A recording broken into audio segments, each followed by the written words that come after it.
గారికి మా పోలీస్ సిబ్బందికి చెప్తున్నా, ఆ ఎల్ల నేను వచ్చిన రోజు క్యాంపస్ లోపల ఒక్క పోలీసు కూడా పెట్టకండి. ఏ విద్యార్థులు ఏ నిరసన అయినా తెలపనియండి, నిరసన తెలిపే స్వేచ్ఛ కూడా వాళ్ళకి ఇద్దాం. ఆర్ట్స్ కాలేజ్ ముందు మీటింగ్ పెడతా, మీకు కావలసిన 100 కోట్ల నిధులు ఇస్తా. మళ్ళీ మీటింగ్ ఆర్ట్స్ కాలేజ్ దగ్గరనే, అక్కడ ఇక్కడ కాదు.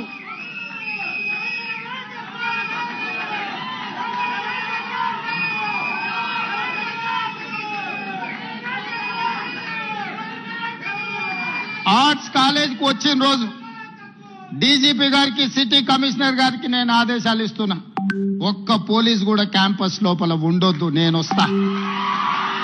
ఎవరు వీళ్ళు? మా తమ్ముళ్ళు మా చెల్లెళ్ళు తండాలలో గూడాలలో మారుమూల పల్లెల్లో పేదరికం రుచి చూసి అభివృద్ధి జరగాలి, డాక్టర్లు లాయర్లు ఇంజనీర్లు కావాలి, ఐఏఎస్లు ఐపీఎస్లు ఐఎఫ్ఎస్లు అయి ఈ దేశ నిర్మాణంలో భాగస్వాములు కావాలని ఇక్కడికి వచ్చిన వాళ్లను ఆనాడు ఉన్నాయన గొర్రెలు బర్రెలు చేపలు పెంచుకోండి అంటే ఈ రోజు డాక్టర్లు లాయర్లు ఇంజనీర్లు కాండి ఐఏఎస్లు ఐపీఎస్లు కాండి అని నేనంటున్నా. నేను రావద్దా?